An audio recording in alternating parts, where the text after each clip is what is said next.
ওনাদের কথা কেউ বলেন না, মনে রাখেন না, বিষয়টাও কিন্তু না। মানে কাউকে অভিযুক্ত করে বক্তব্য রাখাটা এইটা কিন্তু সঠিক না। খুব অবাক করা কাণ্ড, ওই 55 বছর আগের ঘটনার সাথে এটা কিভাবে তিনি মিলাইলেন এটা বুঝতে পারলাম। কালকে রাতের বেলা একটা টকশো থেকে ফিরছিলাম মাছরাঙা টেলিভিশনে। সেখানে অনেক বিষয় আলোচনা হয়েছে। সেই বিষয়ের মধ্যে একটা আলোচনা বারবার আসছে, সেটা হচ্ছে তারেক রহমান সাংবাদিকদের সাথে যেই সৌজন্য সাক্ষাৎকারে মিলিত হয়েছিলেন বা শুভেচ্ছা বিনিময় সভায়, সেখানে আমার দেশ পত্রিকার সম্পাদক মাহমুদুর রহমান বক্তব্য রেখেছেন। তো সেখানে আমরাও আলোচনা করেছি। আমরা কি আলোচনা করেছি, তার বাইরে যখন কি আমি ফিরছিলাম শেষ করে, তো আমারই অত্যন্ত স্নেহভাজন মিরাজ হোসেন গাজী, বাংলা ভিশনে যিনি কর্মরত আছেন, তার একটা ভিডিও ক্লিপ বা ভিডিওটা তিনি আমাকে পাঠিয়েছেন। আমি একটু তার ভিডিওটা একটু দেখাই, একটু তারপর একটু কথা বলতে চাই। এখানে কি হয়েছে, আমার দেশের সম্পাদক মাহমুদুর রহমান সাহেবকেও এখন পর্যন্ত ছাড়ে না। আপনি ভুলে গেছেন, নাইলে আপনার অকৃতজ্ঞ বলেই আপনি এইভাবে করে প্রকাশ্যে বলতে পেরেছেন।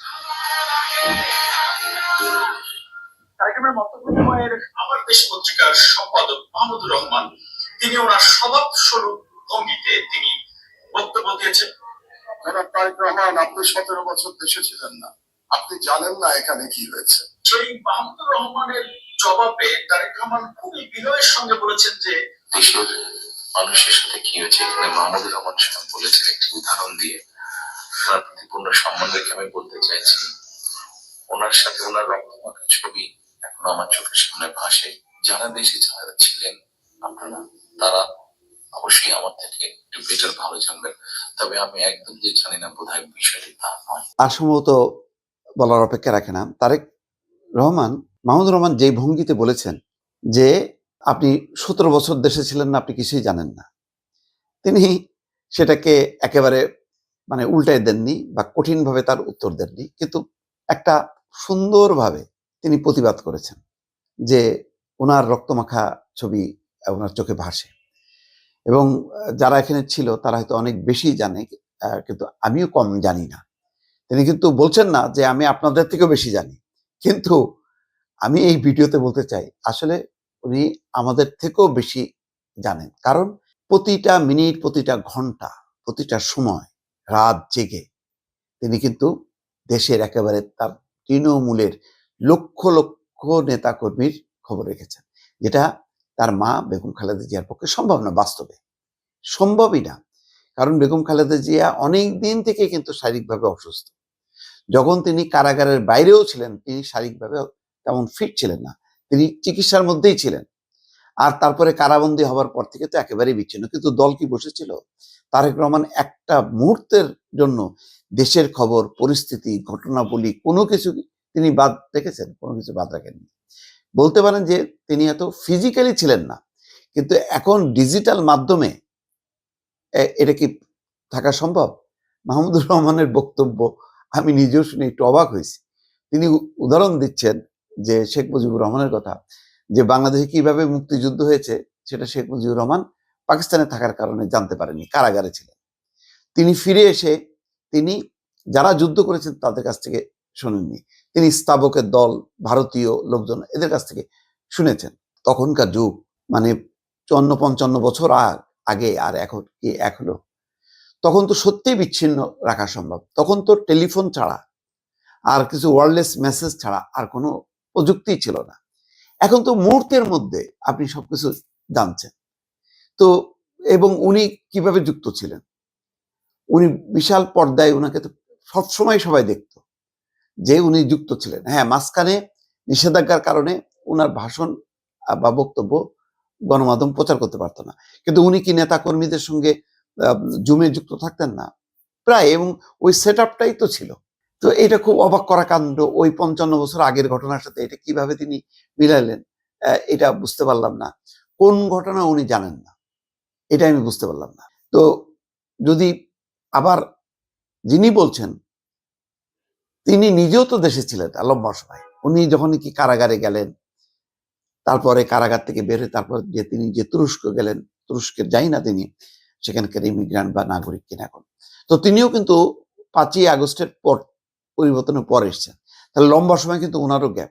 তাহলে উনি গ্যাপ থাকলেও উনি যেমন তুরস্ক থেকে বাংলাদেশের ঘটনাবলী জেনেছেন, আর লন্ডন থেকে উনি আরো ভালোভাবে জেনেছেন, কারণ তারেক রহমান তো একা নন, তার পুরো টিম, লন্ডনে একটা টিম, ঢাকার হলো মানে বিস্তৃত টিম, মানে কার সাথে যোগাযোগ করেনি, দলের বাইরে প্রত্যেকটা নেতা কর্মীর সঙ্গে তিনি যোগাযোগ করেছেন। আমার মতন ক্ষুদ্র মানুষ আমার সঙ্গেও কথা বলেছেন। তাহলে বোঝেন, মানে এইভাবে উপস্থাপিত করাটা আমার মনে হয় যে এটা সঠিক হয়নি। এটা ওনার, আমি সমালোচনা করতে চাই না, কিন্তু যেটা একমত না সেই দ্বিমত প্রকাশ করার তো স্বাধীনতা নিশ্চয়ই আছেন, কারণ উনি নিজে এখন একটা গণমাধ্যমের সম্পাদক।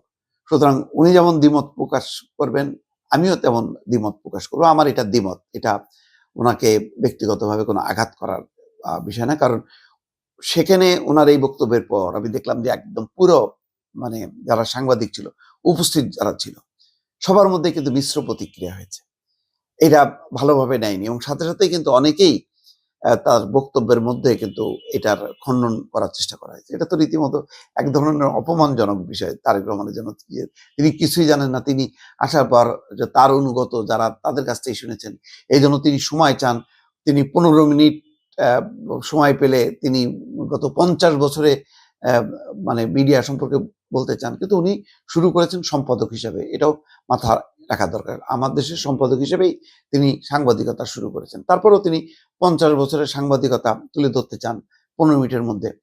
এটা ভালো, কিন্তু কথা হলো যে উনার কথা, শফিক রেহমানের কথা, রুহুল আমিন গাজীর কথা, তারপরে আবুল আসাদের কথা, এই কথাগুলো গত 3, 3.5, 4 বছর আমার এই মিডিয়াতে আমি অসংখ্যবার বলেছি। ওনাদের দৃশ্যগুলি আমার যেই কন্টেন্টের থামে প্রকাশ করেছি। তো ওনাদের কথা কেউ বলেন না, মনে রাখেন না, বিষয়টাও কিন্তু না। মানে কাউকে অভিযুক্ত করে বক্তব্য রাখাটা, এইটা কিন্তু সঠিক না। সবসময় বক্তৃতা দিতে গেলেই এক পক্ষকে শত্রু ভাবতে হবে এবং সেখানে আঘাত করতে হবে, এই ধরনের অ্যাটিটিউডটা সম্ভবত পরিবর্তন হওয়া দরকার। তারেক রহমান নিজে দেখেন, লম্বা কথা বলতে পারতেন।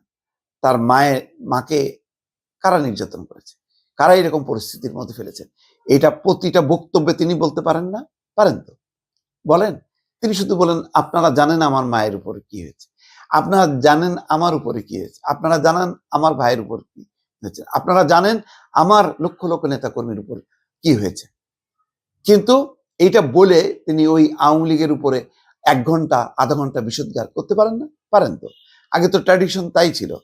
তো সুতরাং উনি পরিবর্তন হলেন, কিন্তু ঘটনাক্রমে আমরা সম্পাদক বলি বা সাংবাদিক বলেন, আমরা কিন্তু পরিবর্তন হচ্ছি না। পার্থক্যটা এখানেই, দর্শক।